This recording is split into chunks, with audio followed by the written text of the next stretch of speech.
Brandon, good to see you again, buddy. Good to see you. Although it doesn't feel like I haven't seen you because social media exists in a way that, I don't know, you kind of feel like you do see people. Yeah. It's weird because I don't know that you and I have spent any time together in literally years at this point, right? I think it'd be years. But yeah, it's the same thing. I Yeah. feel like I know your life because... Yeah, like when I walked down, I was like, oh, my wife was like, who's down? I said, Brandon, this friend of mine sings. She's like, I never met him. And I was like, I don't even know that I've seen you since I've been married. I don't think so. That's crazy. It is Last crazy. time we did this, we did it up in a tiny bedroom Yep. of a house across town. And for you, that wasn't weird because I knew you, but sometimes there'd be people that would come over to the house and they'd have to like come into the house and go upstairs. Yeah.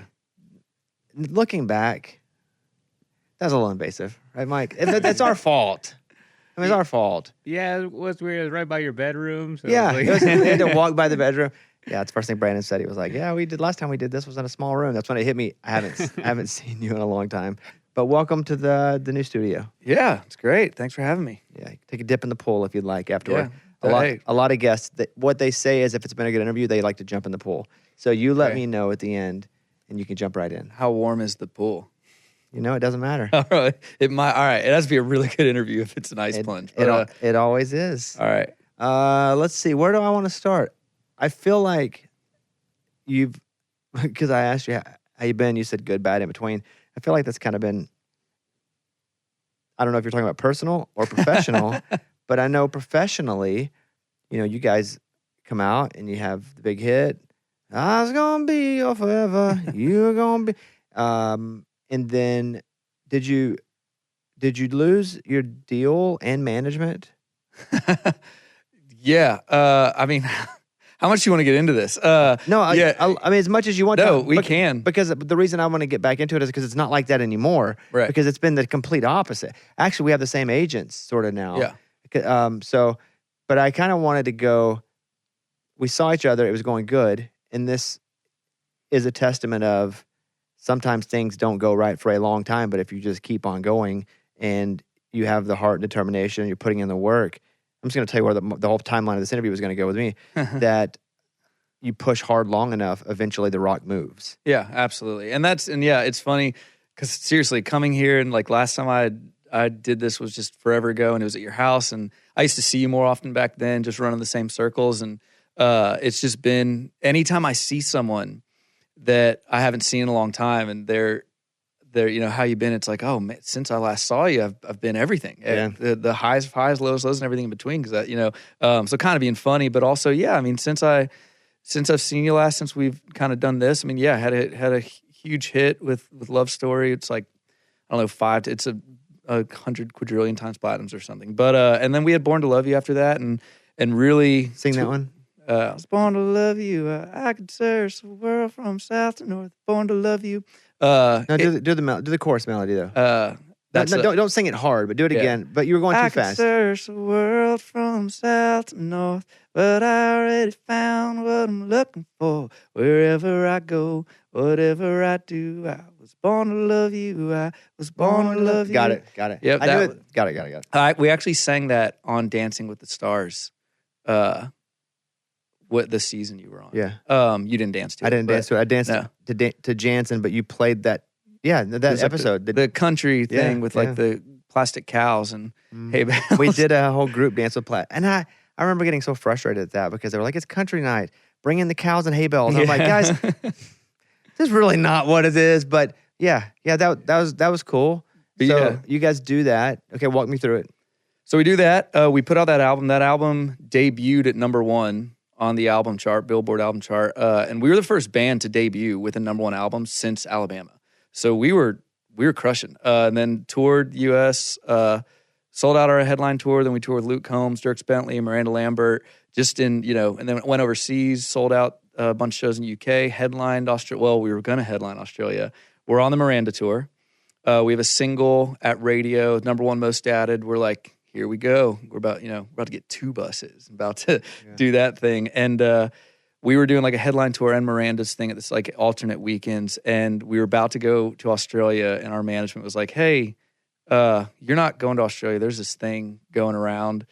I think we're going to stay home this week. And you're like, what? And that night we were in Minneapolis, had a sold out show at Fillmore. And thought we were going home for a 2-week break.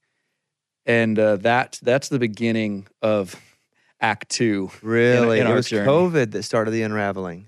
Oh, dude, and here's the thing, I hate, especially in this season of my life, I hate being woe is me, and I hate. I don't take that as well as me. Yeah, but I literally asked you the question. Yeah, but it's a thing where it's, we were going, Yeah. but the thing that we had, our live thing has always been such the way that we sell what we do. If you come see us live, and if radio can come see us live, and if people, the fans, and when that went away, we're now sitting at home, and we have this single, but no one's in their cars, no radio engagement is just, and so that single, it just wasn't, it was nearly impossible because we're still technically a newer artist. We're in the 30s, we're top 40, but it's just, you get and then we started getting the call hey, this thing, you got to download this app, this TikTok thing, and we do that, and it's just such a long story, and how much you want to get into it, whatever. But that was kind of the beginning of okay, and that song ended up not working, or they just got pulled from radio. Really, it was just too.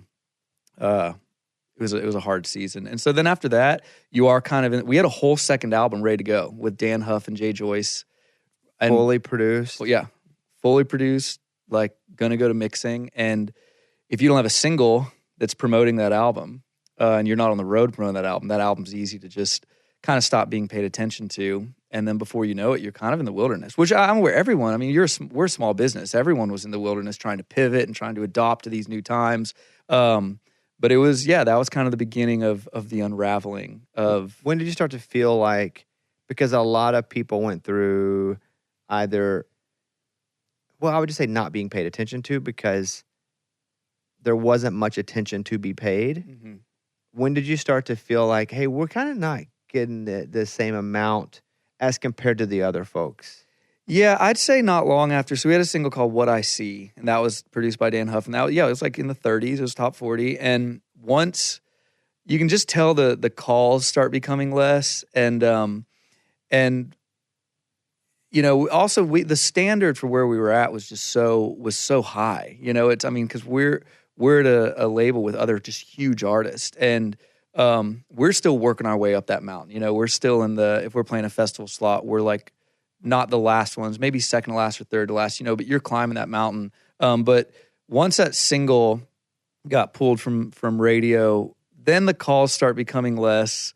You can just feel, and then they kept hitting us with the social media thing, which for us, it was always on the road and just our lives. And really, you have to remember at the time, it seems like everyday life now, but at the time, people weren't just, I remember the first time I saw lip syncing on an app and being what? Now it's just a music video, but it was just someone in their bathroom, and it's where they're with their guitar singing, and it was just so different than what we had been doing.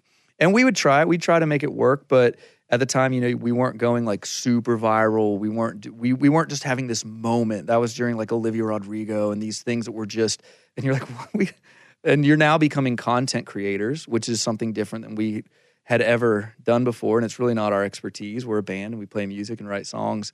And so then we started feeling, you could just kind of start feeling the attention wasn't there, and talk to management. And it's hey,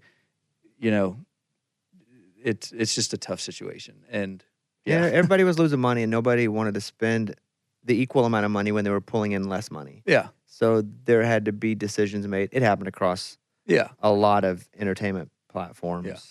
And I think, it sucked because you guys were new. Yeah. You had a hit, but when they start having to go, well, if we only have 7 people we can fit in this nest, the small birds are getting kicked out first. Yeah, and we were still in a place where we needed that support. We had our fans, but then what you need to impact on that global level that is competing against the artists that are headlining the arenas, and that's where the focus is going to be during that time. And I even understood that then. I wasn't, even back then, I really wasn't bitter about it because I'm practical and I get it. I'm it's just so unfortunate because we were just in that.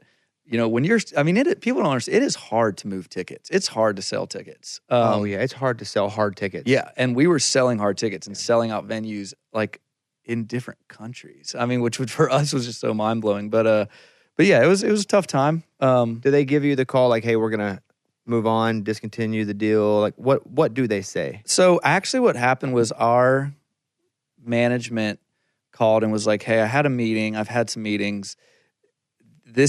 You're in a place in the building where this could be tough to win them back. I mean, it's just, you might be better off going to a new building and igniting a new fire, getting new people excited, just kind of a new partnership. And so it really started there. I feel like a very euphemistic statement to say. Like, new building, new fire. And you're like, okay, well, point me to the new building. What new building wants to talk? But no new buildings want to talk to anybody new because nobody had money. Especially at that time that they were willing to throw out because COVID had wrecked everything. Trust me, that was, and I mean, this conversation all happened. It's like, well, okay, but it's like, do you repair a kind of broken relationship or a relationship, or do you go pursue a new relationship? And yeah, which one's going to be more difficult? How broken is the relationship? And it was a time that, but it was still so early. It's still, I don't know if everyone had the knowledge that it's like, are people signing new acts? Because people were signing new acts. But the new signings were, okay, this label just signed 35 artists that are like blowing up on this app. Based on like streams, like TikTok, algorithms, that type stuff, And so, we were doing fine there, but just, that's never been like where we crush. And because that is a skill in its own right. That is its own art form. And we've gotten better at it and we've learned, but at the time, that was kind of how that process went. And then you are in the wilderness. And that was wild to be like literally independent. Are you the one having these conversations, or is like a party line of you and all the band members? Like, or do you take the information back? So I take the information back, but it happens. I mean, we're on the bus having these conversations. We're going, well, at the time, no, we weren't on the bus because we weren't touring, but we would go, like, we all kind of have like little in-home studios. Jared's like the biggest and best one. Because he's like truly a producer. And so we go to his studio and we would have these talks, these discussions, and then I would make the phone call with me. It's not like all five of us on a line. And any decisions were made, I would call each person individually, like, hey, I think this is a conversation I just had, and literally have a one-on-one with each guy. And then if it, maybe all of us get together and have a band meeting. It was a weird time too, because we were supposed to be doing this social stuff and we posted a few things and started getting ripped for not quarantining. And it's like, man, what on earth are we? No win. Yeah. It was a no win. It was tough. How many guys in the band? 5? 5. Did you ever think about not being a 5-person band? Yeah, man, that was a really interesting time because especially when you leave the label, it's like, hey, we're starting fresh no matter what we do. And creatively, we all write and all that stuff. But really, man, we really relied on it. This sounds like kind of cheesy, but that's where you realize like, oh, we're friends because we don't have a tour schedule. We're not in the studio, but we're just like in Jared's yard chipping golf balls, running our mouths about stuff because we are friends. You're choosing to spend time together. Yeah. And so it's like, well, if we're going to get this back and we're going to do this, I'd rather do it with this group of guys. And so that actually ended up, it really did end up, it can be one of those make or break things. And I think it made the band really a solidified, like, oh yeah. Cause we started as friends. We started as just friends jamming and trying to pursue this dream. And then you're just in the dream and it's this whirlwind. And then you're literally back to no record deal. There was a moment there where like, didn't know what management was going to, I mean, it was scary. And we still was like, well, you guys want to go hit some balls? And I mean, I don't know. You guys want to hang out? What was the scariest? When did it get the scariest? The scariest was, I'd say, going like towards the end, going like 2021 was the scariest because it wasn't like we're back, everything's back. We were living in a new day and age. I had also just bought a house with my wife and also was having a baby. I had a baby the end of 2020, September 2020. So I don't have a baby. I have a mortgage that I like didn't outprice myself, but it's like I did if I don't have a job because we really make our money on the road. That's how selling those t-shirts and playing those shows is how we really make our money. That's gone. And that's what inspired a song on the records called Honey, I Lost My Job Today because I remember walking downstairs and my wife was in the kitchen. I told her, hey, I don't have a record deal anymore. And it's not like we can just go out and tour. I'm essentially unemployed. And we now have a new baby and a house. And that was a scary time. Yeah, that's tough. Big overhead there now. Yeah. No, not big. New overhead. more important overhead than ever before. Yeah, because we had 2019 is when we went and like started building the house, and we were on the Miranda tour. And we did our headline thing. We had a top 40 at radio, #1 most added. Like it was like, oh, I planned this perfectly. This is great. And then when that hit, you're faced with real life stuff where it's a lot of uncertainties and a lot of unknowns. But it's what inspired that song was saying, okay, you know what? At the end of the day, it really, I had a baby girl born in September 2020, and when I remember after that conversation though, I just went and like got on the floor and played with her and realized like, oh, she doesn't care as long as I'm a good dad. I'm a present dad. My wife, she may be a little nervous, but she knows we're gonna be okay because we've got each other and we've got this family and we're gonna make it through whatever that is. Did all the guys feel like they were gonna continue on? Or did it go in shifts? I feel like with 5 people, everyone's personality is different. Like you'd have to like talk one person into, one out of, just different personalities. That's exactly what it was. Someone would be having a bad day, and then thankfully someone else would be having, and sometimes 3 of us would be having a good day, 2 of us would be having a bad day, and you'd kind of get in arguments. Eric, we're down 1 original member now. So Tim Avon is our guitar player. He's been with us a few years now, but Eric, he was the original guitar player. He left the band a couple years ago. And what's interesting, we made it all through the pandemic era together. But then after that, that's a new thing. You go back out on the road and you're restarting. You're with a new label and it's, do I want to do all this again? Because you kind of figured out this new life at home. And then you kind of have to start over again too. Yes, 100%. And it's not fully, but it's mostly. Yeah. In the fickle world of entertainment in general, and it doesn't matter what version of entertainment, people forget quick. Yeah. Because there's a lot coming at them. Oh, yeah.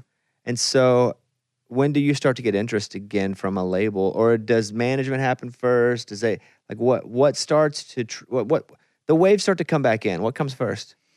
Yeah. So first was getting a point person or management, a new point person or management that could help lead a lot of these conversations, be on the team, be the 6th member, be that kind of thing. And so how'd you find them?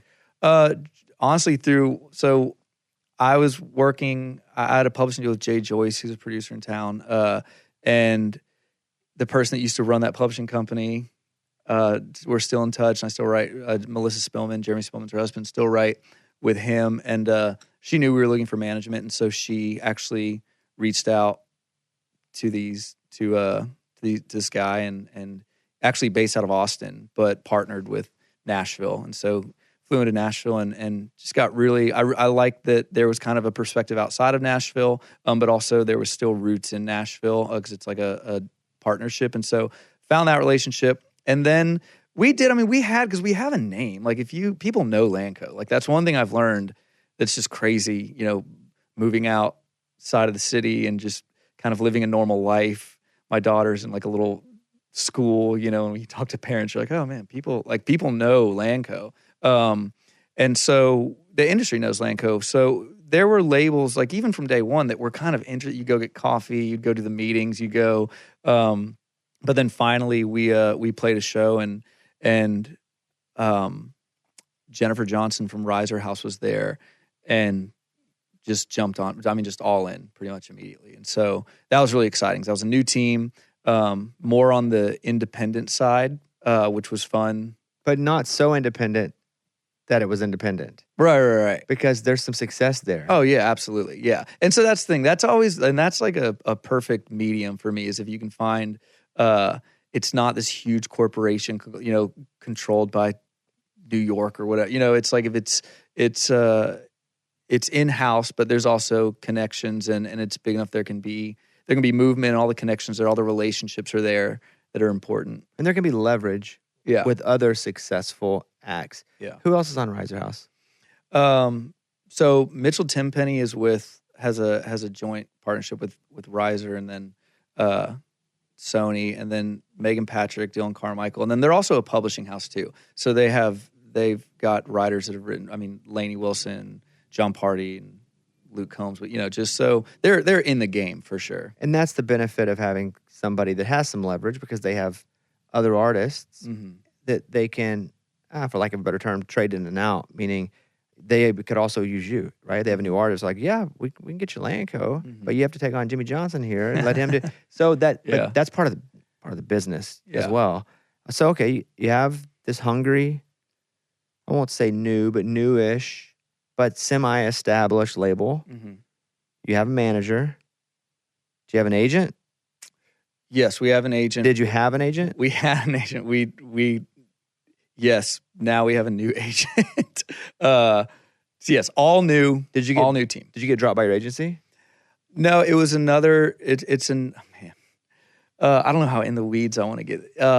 It's another thing where it's those conversations where it's like, maybe another relationship. Just you want that hunger, that fire, and you want to be kind of. It's nice and entertainment if you can be. Sometimes it's nice to be the shiny new toy. Yeah, it's nice to also feel wanted and feel like there's attention being put on you. Like I was at CAA for a long time, and it was great. And my first agent was a new agent when I was getting my first agent. And that was awesome because we came up together and I was like one of her first clients. And we were together for like 12 years. But she started to get really successful in like the news, political space. And she was out of New York and she was amazing. But she was growing so fast in that area that really wasn't the area that I needed to have my work done. I didn't need it in Nashville. I was fine here. Mine was in LA, so they had like a secondary agent at CAA, and I was not paid much attention to. I was just kind of an afterthought. Yeah, and it's tough. I mean, we kind of had the same situation where you're almost starting with someone and you're growing, but then the reality is, as you're kind of going down this mountain and you're trying to figure it out and pick up the pieces, their career, they're still, they've now got other things, or different huge, priorities. Whatever. Yeah, and sometimes they don't match. Yeah, and it is what it is. So I left CAA. Yeah. Because I didn't feel like I was being prioritized enough, and it was a difficult decision to make. And I remember I did a thing where I was talking to a bunch of agencies, and, for a second it's fun because everybody's like wanting to have a meeting and telling you what they can offer you. But I ended up, and you'll see where this comes back around to you. I ended up signing with an agency that was one of the big agencies, not as big as CAA, because CAA and William Morris were like the monsters, right? Right. They're the big ones. But I signed with an agency that was big, but not as big, but felt hungry because they were not as big, and that was UTA. Yeah. And so for that reason, it kind of like when you talk about signing with a Riser House, that's why I signed with my agent now, because could I have picked a bigger agent out of New York and LA? That for sure, yes, but I also felt like at times I was getting lost in the mix because I wasn't always in front of their eyeballs. Mm-hmm. So, but my relationship with UTA has been excellent. Yeah. So and I saw a picture the other day with you of Lanco with UTA. Yeah, I didn't know you were at UTA. Well, they need to talk about that more. I'm getting mad. They're not telling everybody. Well, I mean, hey, but that speaks to them that their their pitch is like, hey, this is what we really want you. We want to work for you, and this is our plan and our strategy, and we're excited about 2,000 tickets sold, as opposed to, well, yeah, you did 2,000 tickets, but these people did 20,000 twice last night. It's like, and so yeah, I love it over there, and it's been. But no, we have a new team and new energy, and it is kind of a version 2.0, but it's been fun to tackle this again. But even with different perspective, different life perspective, even sitting here doing this right now, I remember doing this 10 years ago. I remember my feeling. I remember how I felt about it. I remember back then being nervous about everything because I so felt that like every moment my entire life was hinging on it. Where now, that's true, it's very important, but it's also my career. I also have, like right now, my family's at the zoo. And I'm like, oh yeah, I don't know when I'm finished up, might meet you all there, because that's also important to me. So little healthier perspective now. And yeah, just grown up a little, but You also know what you want, what you don't want. Yeah. You also know what worked and what didn't work. Mm-hmm. It doesn't mean it won't work again at a different time, but at least you have gained what is kind of the most expensive thing to gain, and that is perspective. You said the word. Perspective is the hardest thing to get because you don't get it because it's fun. Yeah. You get perspective because it was kind of forced upon you, but it is also the most valuable. So once you have it, you're like, cool, I got it. Man, sure wish I didn't have to go through that to get it, but you have it, right? And so you treat everything differently. Some things are more precious. Some things aren't nearly as precious. Mm-hmm. And you learn not every single little thing can take your whole world down. Yeah. That's what 100%. That's what it reminds me of. Like as a new artist, you're like, oh my God, I got to make sure I get this exactly right, get that exactly right. Yeah. Your record is called We're Gonna Make It. Yeah, I think I'm thinking of Mary Tyler Moore. First time I saw it, because that theme song goes, "We're gonna make it after all." Dun, dun, dun, dun, dun. So we're gonna make it. I'm assuming that's kind of about that. Yeah, I mean, it's the title track of the album, because really this album, this is, years in the making, and it's our life. Like our first album, Hallelujah Nights, was so autobiographical. It's so where we were and where we were headed, and and it was even like the biggest song on that record, Greatest Love Story, and Even Born to Love You. It's this coming of age, discovering love and what that means, and then this, as much as social media is a thing and all of that, there is an aspect where with your fans, the way that you communicate to them is through your music. That's how they get to know you, and that's how they have this relationship with you. And so we wanted the different pieces of our lives to be on this record. And when we're going to make it's actually the last song we recorded for the record.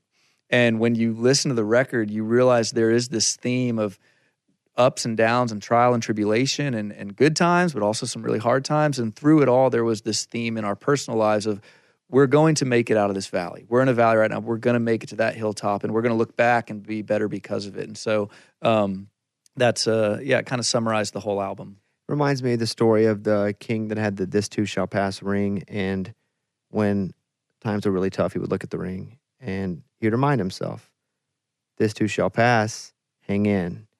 But when times were amazing, he would look at the ring and go, "This too shall pass." So treasure it, because in the future, it will not be like this. Mm-hmm. And so "This too shall pass" was always the theme. And it wasn't to not appreciate and value what's happening now. It was to have an understanding and perspective of how quickly things can change. But when they change, and if they do change, they can change back based on, as I mentioned at the very beginning of this, like if you work hard enough and long enough and smart enough, you can move the rock. Yeah. Sometimes the rock's heavier. Yeah. Sometimes the rock's not very heavy at all. But if you work long enough, hard enough, and smart enough, you can move the rock. I think about you guys when writing. Do you guys pull many outside writers to write with you? And why I ask that is because that's a lot of people. That's a lot of cuts. You having to cut a song like 5, 6 different ways. Yeah, no, we do everything in between. So like we have a song called "Low Class Lovers" on the record. That's a solo write. That I just wrote that one by myself after going out with my wife on a date night and felt out of place in the environment that I was in, and wrote a song about it. And then like "Honey, I Lost My Job Today," I actually wrote that one by myself, but then Jeremy Spillman, it was such a heavy topic to discuss unemployment, especially when, yes, it was scary for me and I didn't know the future, but there also were people that were in way worse situations than me. So kind of like being a poster child, having a song like that, it felt like a heavy responsibility. So I brought Jeremy in to make sure, like, hey, can you help me work on this song and word it right? Then there are times where it's the whole band, and we bring in one writer, and we may just start jamming in the studio, literally just having like band practice and come up with a vibe, and someone has a cool idea and we just start singing. So it's everything all in between. What about other guys? Do they write themselves for other artists? Yeah. So Chandler's actually at a write right now. And yeah, everyone, Chandler, Tripp, and Jared all write, and then Jared's like a writer-producer. And that's never caused any sort of issue? No. Do you encourage that? Yeah. Oh yeah. Lanco's a thing. It's a specific thing. And it doesn't mean that there's a lot of songs that I hear on the radio or whatever that I'm like, oh, Lanco could have sang that. So, but it's a specific enough thing that we know the goal we're trying to achieve, and we're together and we're working on a Lanco thing. And if they're working, and I think they like it too, because it gives them an outlet, because there are things that we just wouldn't sing, or they're just not our vibe, even sonically. And it gives everyone an outlet to be able to do that. Do you ever think about doing even a couple songs by yourself and it sounding completely different than Lanco? That'd be the only reason you would do it. Yeah. But it's like, I want to do this garage rock couple songs. You ever think about that? Yeah. And that's something I'd like to do, and I think would be cool just to see, because I love. I mean, it's literally that's one reason I fight so hard for, is because I have the best job in the world, because I get to be creative and I get to go with my best friends and create with them, and it's really fun. But there is a thing where I have my own. A cool thing about Lanco is we all have different influences and sonic influences, and we can all throw that into kind of the pot, and that is Lanco. But yeah, it'd be interesting. I've definitely thought about, and I've talked like it. It's not like a secret. At some point, I could see myself just I just record it in like my little home studio and just throw it out. Just this is me Like if Trip wanted to do a hip hop album. Yeah. Or hip hop couple tracks. Yeah, I could see that. Like Let It Rip, right? Yeah, I don't. If any, I mean, Lanco's a thing, but we also are all artists in our own right. We all have our own creative outlets, and whatever, just create. What are you doing for fun? What am I doing for fun? I'm trying to raise 2 children, which is the most fun thing, but also the hardest thing I've ever done in my life. If not that, I don't know, man, pretty basic. I used to fish a lot. That's gotten harder. Trip and I used to like seriously fish, like tournaments. Don't get to do that. You guys tournament fished? Yeah. That's dude. That was a big thing during the pandemic. We it was us. Morgan Wallen was out there, like these little fishing tournaments. So is it one? Because earlier version of my life, I used to fish at tournaments, and all the boats would launch around the same. Yeah. It's just like go, and all the boats launch. So that kind of you guys were fishing in real tournaments. Oh yeah, bass tournaments. Oh yeah, we came in second. We never won. Never brought it home. You got to put the little weights in. You got to put. I know. You got to put the little weights in the fish. Man, there's some sketchy stuff. There's going some for on, sure sketchy stuff going on. That started frustrating me. It's kind of like golf too. It's a thing where it's like, all right, I know that I'm not the best, but I know some of y'all are not beating me. But no, I try to golf, and then man, just real basic stuff. I mean, I still try to have friends over, like just have fires, but golf is an outlet for sure. Not good at it, but try just get out. You haven't gotten pickleball yet?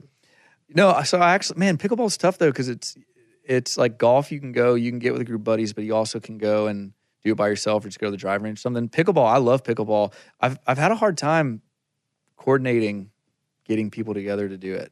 Okay, fair. I would meet that with because I used to play a lot of golf, but I don't want to be that guy. But I'm gonna be that guy for a second. I don't have 4 hours anymore. Yeah. It sucks. Yeah. And I'm a member of a club, and I haven't been to the club in 8 months. Yeah. And so I'm paying my dues, and I love it, but I don't have 4 hours. Or by the time I drive 15 minutes to the club and I get on the range and hit 30 minutes, then I drive back. That hour's gone where I have a court here at the house. I get an hour workout in and play pickleball. Yeah, but you have to play with, who do you play? Like, you just find... great point. That's why you hire people that are your friends. Oh, okay. And then you go. So like today, Reed and I are going to play. Asked Brandon, but Brandon was already on his way over here and he had clothes. He's like, I'm in jeans and a hat. But yes, I could see where coordinating the other person, I guess my thing was time. I just didn't have the time. Yeah. For golf. I like, man, if I could get, I went through a pickleball phase like the end of last year and I'm like, this is my new identity. I'm going to be one of those guys. But yeah, it was just tough finding people. But I also like pickleball because golf is fun, but I also like to play basketball. And there was a game that was going on a lot with a bunch of like songwriter and artist stuff in town, like Gorley's. Like Ashley's, yeah. Yeah, his. We played over there once together. Travis. Is that pandemic? Yeah. It was for Travis's video. It's for like a content shoot. Yeah. They always play at like 9 o'clock. I'll get a call. Hey, we're playing again. Okay, what time? 9 p.m. Yeah. Or, I'm like, guys, don't you know I wake up at like butthole o'clock? Yeah, like, there's no chance. So you're not playing basketball anymore? At that game, I just texted one of the guys in that group, and I don't know. I was like, is there a new game? I texted the John Chris goes out there and plays. I texted him. I was like, did I get kicked out of the chat? Like, is there a game I don't know about? But it seems like it's just now that you want to talk about coordinating people, that's a lot of, you need like 15 people. Cause so that's tough. But I like pickleball because it's active. I like, at the end of it, you're breathing hard, you're sweating, the endorphins are going. How far do you live from here? It took me 30 minutes. That's too far. For what? To invite you. Dude, I drive here. I drive every day to Nashville. That's pretty far. We'll move if it means having a pickleball. Absolutely, you got to partner. Yes, and we're moving. Hun. Oh, for sure. I'll invite you to come play because we're always looking to have people over to play. Let's do it. That's been the hard is just finding people. But no, driving 30 minutes. That's kind of I did it on purpose because I used to live in East Nashville. We moved out. Now I live like a half hour outside of the city, but it's very normal to me to for rights. And I'm gonna come to town a lot. So 30 minutes is forever. I can tell you. Yeah, I can tell you. You get to bring people to your world. That's for the most part. I'll still go into the studio, the downtown studio. But you're talking about I drive to work and nobody's on the road, so it's 9 minutes. Yeah. To get downtown, and then I mostly don't leave. Yeah. Unless for anything. Yeah. Unless I'm traveling to go somewhere. Yeah. Because we'll work here, out of here. I got a gym trainer comes here. Play pickleball back there. Yeah. Vet comes here. Vet's our Perfect. friend though. Vet's our close friend, so that So works. you just need to have. So what you're saying is, you need to make sure all your friends. Oh, that's true. My vet is my friend. However, she was a vet before a friend. Yeah. I think. Okay. I wasn't her friend while she went to vet school. I met her. My wife actually met her, but she does a podcast now for us too, Dr. Josie. But yeah, that's right. Somehow I either hire all my friends or people that I work closely with, I make them my friend. That way I never have to leave my. Yeah, I get that. I try to. I'm in a band. I do that too. But what you're saying, I need to hit up our crew, and get them to play pickleball. Or hire new crew that you would like to play sports with. That's the thing. Like Brandon, for example, Brandon Ray, who's over there, and Brandon has been one of my closest friends for a decade, and one of those friends where you don't have to see him every week. Yeah. You know, I have friends like that from college who I would be like, "You need a kidney? I'm still here." We Yeah, talk, yeah. but you don't talk. But you do have those friendships. But Brandon is A+ singer, A+ player, plays with the Raging Idiots when we do our charity stuff, plays guitar, and Reed has been my guy doing all my digital for 5 years. Like Reed was a pup and emailed me and was like, "Hi, I'd like to do some videos for you." And that's his voice. Yeah, that's pretty much it. Well, I haven't heard him talk yet, but Yeah, he doesn't. But when he does, it Yeah. sounds like this. Okay. And so I didn't know him, but he was a kid from Arkansas. And I was like, we're probably related, so I'll go ahead and hire you. You're from There you go. Tennessee. You get it. Yeah. And so Probably cousin. Yeah, I hired him, and he's been with me for 5 years, right? And everywhere I go, he travels with me. But does photos and videos, and we go and we do shows, and like he's just been like at my hip for the last 5 years. And so Reed goes, "Well, I got to move." I'm like, "Where you move? What are you talking about? You got to move." "I got to move to St. Louis." St. Louis. His wife's about to be a doctor. She goes to med school. So Reed's leaving. I'm looking for a new person, right, to run the digital operation, which has become big. You know how it is. Sometimes it just grows. Oh yeah. And you look down and you're like, "Oh man, this is actually quite robust." And if that person's gone, So I was interviewing a bunch of people, and Brandon, who was writing all this sync music for like TV shows and commercials, hits me up and he's like, "Hey, would you ever think about me for that job?" And I was like, "No, sure wouldn't. No, not at all. I mean, I never thought."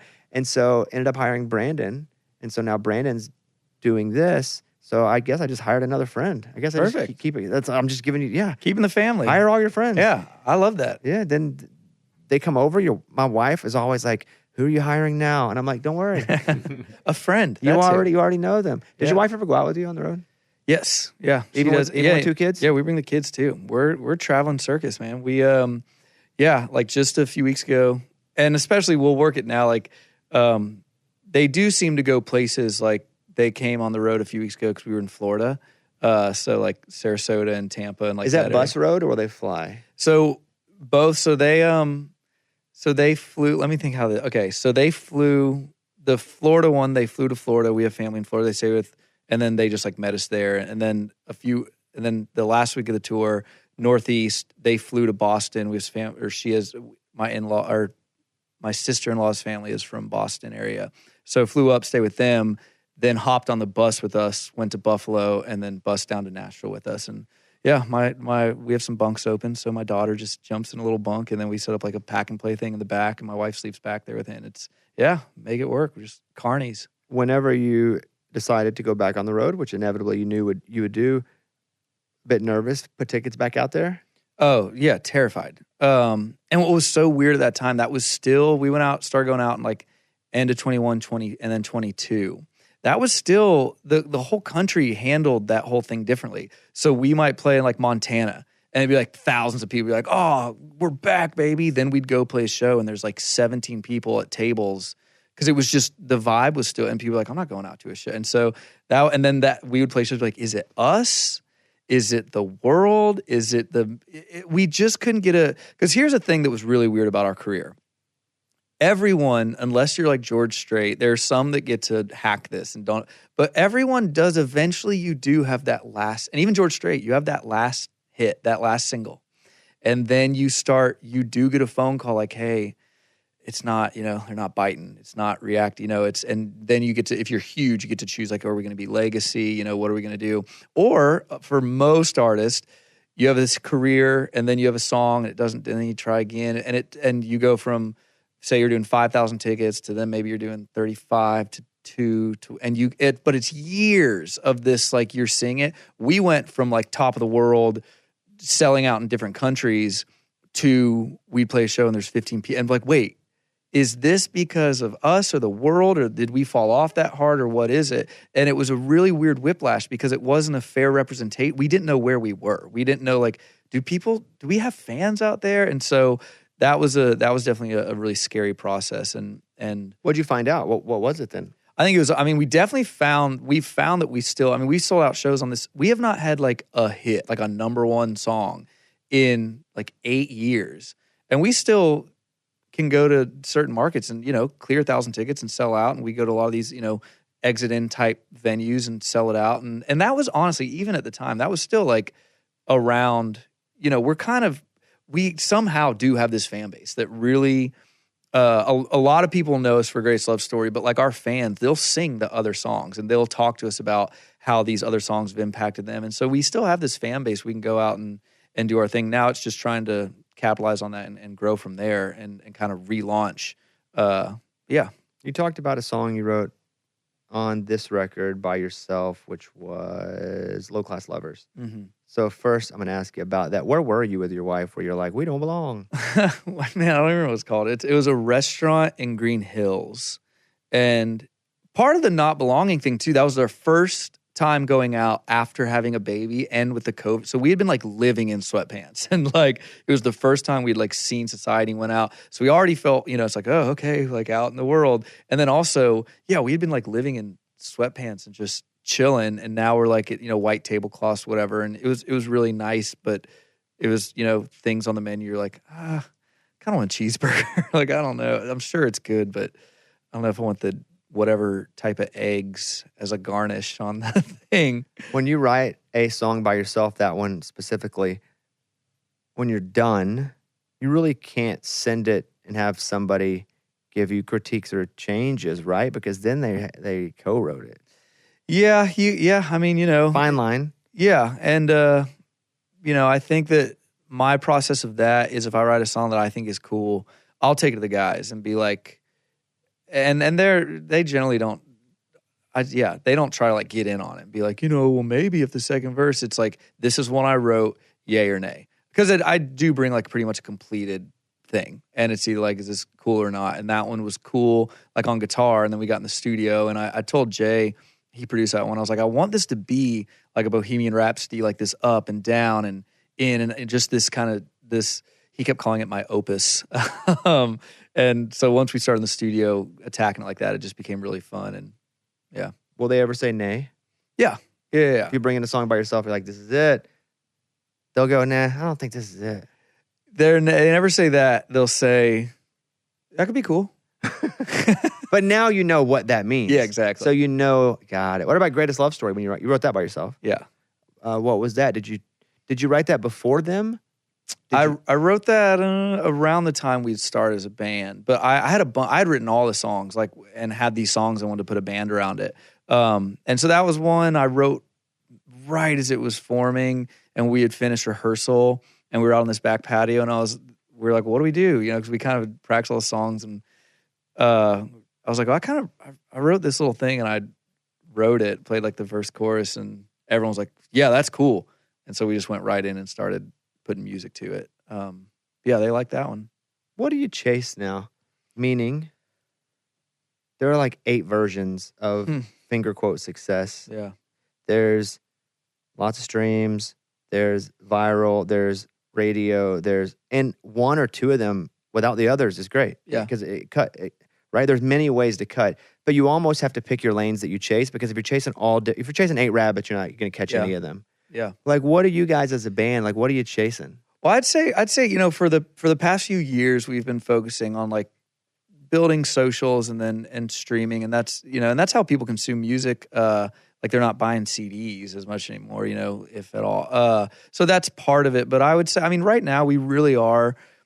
We have an opportunity to be at radio and go, because that does take I mean, that takes a team of people around you as far as like the industries. Like you have to have a radio team and stuff. And right now we have that, and they're really great. And it does get to put you out in front of an audience, and it does put you in a lane of when you're looking at those festivals and you're looking at these tours, like that is kind of a qualifier. It is an investment, though. When I say Chase, to do that version, to do the radio version, you got to be places. Yeah. And that's time and effort and money. Yes. So, okay. The thing is with us, like I wish that I was a talented enough content creator that I just knew, because it is an art form. Like they know the lighting, getting the bat, like they just know, like I know artists that are so good at that and they don't feel silly doing it. I also know artists that honestly feel a little silly on stage. And I feel silly like pointing to nothing and then putting captions over it. They don't. I don't feel silly on stage. I don't care if it's at some event where there's 20 people. This is this is my home. And so I don't mind, like I like going out on the road and playing shows and even going into a station and playing some songs. I like talking. I like hanging out. So for me, I don't mind at all investing my time there. And even, going to these cities and playing shows and partnering with radio, I like it. It's a partnership. Hey, you give us some, we give each other attention and we work together and you're playing our music and we, come out to the show and let's hang and meet your listeners or, whatever it is. You're right about qualifiers in the way of there are different qualifiers for the different rabbits. I'll just use rabbits as, the analogy here. It's chasing rabbits. Like if you have a top 10, top 5, number 1 song at radio, that is a qualifier for festivals. That is a qualifier for award shows. Yeah. If you have 100 million streams, if you have, there's a qualifying number. If you have this many followers, but you don't have the radio, like that's a qualifier. Yeah. And it's like the more qualifiers you can have, the more qualified the people that are making the decisions think you are. Right. Yeah. And so, and I have friends of mine that have chosen to try them all at once, and it never works when they try to do them all with the utmost priority, because priorities aren't doing everything the same. Yeah. But you can literally just be a streaming artist and crush and do everything anybody else can do. Yeah. If that's what you've dedicated, if that's the rabbit you were totally into. Yeah. Same thing with being viral. If you're, like you're talking about, a social media artist, and I'm not even saying that as any sort of slight. No, of course not. If that's your thing and you have 4.5 million followers and you have videos that are doing 300,000-400,000 every time, that's a freaking qualifier as much as anything else is. Yeah. So it's interesting to see the roads that people go down. But what's crazy about you is most people that would talk like you would be older. You're young. You just did it way early and you got to go through a lot of trials and tribulations young. Yeah. So you have the perspective of someone that's a lot older. Yeah. Yeah. And I mean, that's the thing where for me, it's everything, they're all opportunities. Like social media is an opportunity. It's a marketing opportunity. Put yourself out there. You get to communicate and use it as a way to communicate with your fans. Streaming is a big way that people invest in music and consume music, and that's great. And then radio. It's still a platform that people really invest in and pay attention to, and especially I think even the country music demographic, a lot they still get in their work. They still get in their car and go to work, and more so than any other format. Yeah, and turn that on. And I even find myself, there's times where I can I'm in the driveway trying to find something, but I end up doing this with TV. I'm just scrolling trying to find something. It's easier for me to just turn on. All right, and what's on the radio, and it definitely has an impact. And it's but I don't know. We've pursued it all. We've had success and all. I mean, we've had some songs that have. And it's interesting, too. That's the hard thing, too. There are songs that stream really well that will not work in the country music space at radio, and vice versa even. And so it's a crazy puzzle that I know a lot about. I don't have the crystal ball or the magic answer, and I don't think anybody does. If they did, then they would be, I don't know. Who do you look at?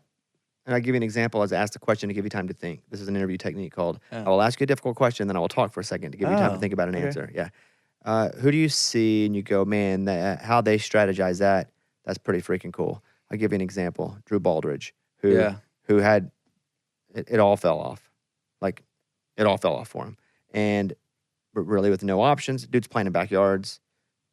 One social media video blows up and he's like, well, crap, I'll just do this over and over again. well, I really don't know how to do a label. And since no label will sign me, I'll figure it out. Creates his own label, hires his own independent, and did it. And is doing it again. Like I said, he got another. So I look at Drew, who I didn't really know. I'd seen him around, and he had just turned into I don't think he would care. And I actually don't care if he cares. But he was just another guy that had a second and was gone. Mm-hmm. Which there's 100 of them in town every year. And he was like, oh, yeah, that guy. People kind of thought he was a shiny toy for a second. Not anymore. But he like figured it out through necessity. Yeah. So I look at Drew when I say, man, this is the guy who strategized it and never had it figured out. Still doesn't, but like didn't stop figuring it out until he had some success and kept chasing it. Who do you see that does that well? Man, there's a few. If you wouldn't have said, but you can say Drew too. I would say if you wouldn't have said Drew, I would because I've played shows with him 10 years ago. You know, he's open for us, we've opened for him. Like, and I've just known him, and just it's never a straight line. And his story is definitely an example of that. But you do just figure it out. I would say him. I'd say Walker Hayes. Like we knew Walker years before the Applebee's thing, and you know, good. I love his music. Like I thought it was so honest and raw, but just actually continuing to do that kind of real left of center thing until you just catch the right wave. Right. I'd also say like a Muscadine Bloodline right now. They've done it from a non-terrestrial radio side, but really just engaging a fan base and continuing to just be a unified small business that is music and continuing to put out music for your fans. But yeah. And those are three people that did it completely different. I know, that's what I was. Yeah, completely different. They all chased different rabbits and made it in their own way. Yeah. What do you listen to? Podcast. No. What about music? Yeah, we could do both. No. I'd with music. Like true, it's funny. That's probably why I said top of mind is Muscadine. I was listening to their stuff. I listen to Competitors. I hate giving them such a shout out, but like Flatland Cavalry, like I like that stuff. I also like Jason Isbell and some like Americana, kind of Americana folk type stuff. But then even like been like bumping this guy Forrest Frank, who it's a great dance party for the family. And trying to think, I'd have to like get on my Spotify. Music consumption is weird for me, to be totally honest. Like sometimes it's very hard for me to not listen to music critically. Like I have like a steam sauna. For sure, you're in it. Yeah, and so like if I like get in my sauna and I'm trying to chill, I literally put on a spa music playlist because there's no tempo, there's no time signature. It's just ambient noise, and that helps me like. And then that's like podcasts too. It's at least I'm critically thinking about words people are saying as opposed to like, why did they do that? Why did they end the chorus there? What like that. So sometimes music is honestly tough to listen to. What podcast do you listen to? Oh man, I listen to this one. I listen to just pretty basic stuff. Listen to like Joe Rogan. Okay. But then I'll listen. What's your number one listen to podcast? If they did a Wrapped as of whatever today is, April, May. Like so far this year, you probably listen to what podcast the most? Oh man, I'm gonna sound real weird. It's all right. There's a podcast called Blurry Creatures. Shout out. I don't know them. Tell me more. Yeah, it's called Blurry Creatures. It started as a Bigfoot podcast because every photo of Bigfoot is blurry. Do you know it? The podcast? No, I just love Bigfoot. Oh, you just love Bigfoot? I was like, Reed also listens. And no, Reed loves Bigfoot. Woo. Got it, yeah. Yeah. It's like you're in a city. Bakersville. Woo! Yeah. Bigfoot. Yeah. Okay. They're Bigfoot fans. I'm not even a Bigfoot guy like that, but it's called Blurry Creatures because there is, it's like, okay, but does he exist? But what it is now, it's like a supernatural podcast from kind of like a religious perspective, like a worldview of like, okay, there are really weird things like in the Bible. They're like, do the aliens, do these things? It's a weird podcast, but it's fun. I was just listening to a guest that was talking about near-death experiences. So they'll have really interesting, like qualified people on there that once again, from my mind, like near-death experiences, I can't really analyze that or critically. I can just turn my brain off and like clean the house or do something around the house and listen to a guy talk about studying thousands of people who have had near-death experiences. Yeah, that's good because it's so different than what you do all the time. So you're not comparing it to what you do, or you're not comparing it to other things that are like what you do. That's why what sucks is I now do a lot of sports, but that's why I listen to all sports podcasts. Yeah, yeah. Because it just took me away from this place completely. Yeah. Not that I don't love the place, but there gets to be a point where I've had enough for the day.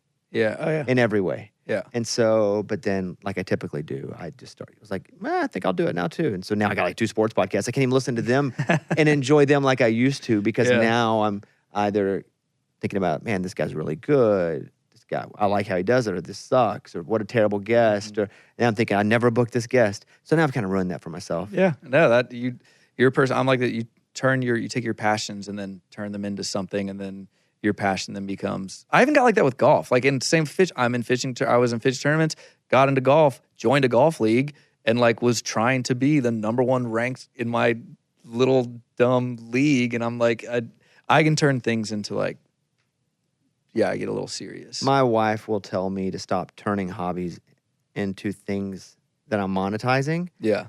And I tell her I don't start them to monetize them. Yeah. But I do them and get so obsessed. And I also can go, I can monetize this while also loving it. But then it gets to the point of, then I have to create then it becomes obsession with product creation. Yeah.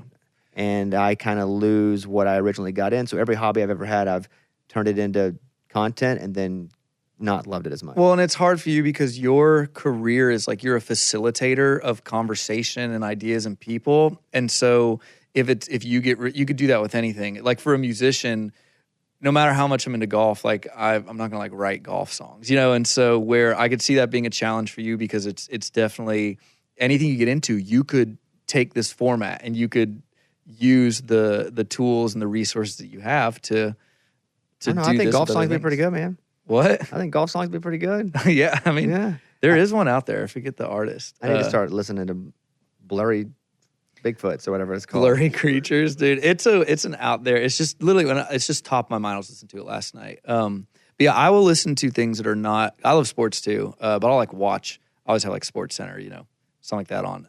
No sports podcasts. Don't really listen to because I kind of I'll like watch. I get on social and like look at like if Nico's wanting $4 million, whatever. Like I'll go down a rabbit hole of that. But sometimes I'll listen to like sports radio, like in the car. But I don't a lot of times intentionally seek it. But yeah, I don't know. Yeah. You're always writing songs in your head? Is it always something you're going, oh, that could be a concept, that could be a... Yeah, so I actually I've discovered this in my life past few years is that I am a seasonal writer. So I'll go through seasons of that. I'll go through, it's always kind of there because like even today, I could get in my car and be like, oh, you know what? And I will write it down. But when I'm in like a season of writing, then everything, the faucet is always on and everything is a song to the point where it's like obsessive. I can roll down my window and everything is something that could be in a song. But sometimes I don't want to be there too long because then nothing really sticks out. Like I'm not actually captivated. I'm just like in that obsessive mode where everything's a lyric. Where right now, if something stands out to me, it's like, oh, in the midst of everything that stood out, that's probably pretty cool. The album, we're going to make it. You guys still have dates all the way till, I see, end of August. Still doing shows, right? Yeah. We're headed into like kind of that summer festival season thing. We're all over the place and then going to do like a fall, winter tour. All the seasons. You just said all the seasons. Well, summer, for anyone listening, spring and summer for a lot of artists. There are summer tours, but for a lot of artists, it's not routed. It's just a crazy festival season. You're flying all over the place because if Charlotte's going to have you on Saturday and then San Francisco, LA's going to have you on Wisconsin, Madison, you're just all over the place because you're going where the festivals and fairs are. But then like fall, winter is more where you're like routing theaters and clubs and you're like, all right, we're going to go to Chicago, or we're going to go to Cincinnati, Chicago, Madison, Minneapolis. It's a little more organized, but summer literally is like throwing darts at a map.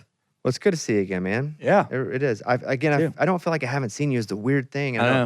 It hasn't been. I mean, it's been a long time since we've actually spent time together, but yeah, I find that sometimes somebody will come over and I haven't seen them forever, and I don't even make a big deal about seeing them again because it feels like I've seen them because of what socials. I'm quitting social media.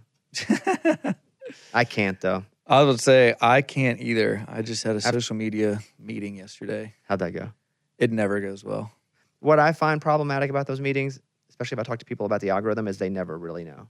Yeah. There's never any actual knowledge backed by data they can give you that will be the same next week. So it's always, this is what it was, but based on what we know about algorithms, it will not be this way next week. So, yeah, good luck.